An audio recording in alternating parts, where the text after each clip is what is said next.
Students need time in which to implement their targets. Without this, it's likely that many students simply won't put their targets into practice. It's not because they don't want to do this, it's because their attention is drawn by the next thing that the learning sequence moves on to. So for example, we might mark a set of student books, give those books back, and all the books contain really detailed, effective, thoughtful, formative feedback, including a target for every student. And we do this in the knowledge that those targets will help the students to improve their work. But if we then straight away move on to a new topic, a lot of students will simply forget about those targets. Of course, there will be the conscientious few who take those targets and really try to implement them in the new topic, but a lot of students, through no fault of their own, will simply forget about them as they start to focus on the new content. So we need to plan time when everybody's focus is exclusively on implementing the feedback that we give. And there's lots of ways that you can do this.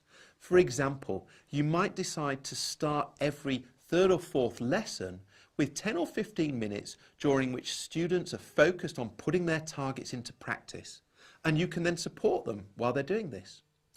Another thing you might do is ask students to write their targets at the top of their page before they start a new piece of work. They can then try and put their target into practice while they're doing the work, and then maybe reflect on it afterwards as well.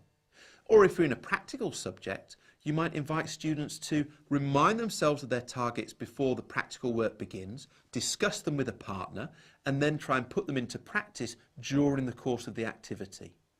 But what we're doing is we're looking for opportunities where everybody's focus is on target implementation. We want to avoid a situation where we're just relying on students to implement those targets in the wider course of the learning, because very often that won't happen, and as a result we lose all of that rich, powerful feedback. We lose a lot of its effect.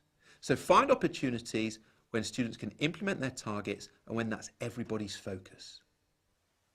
Golden nugget. Plan designated lesson time focused exclusively on target implementation.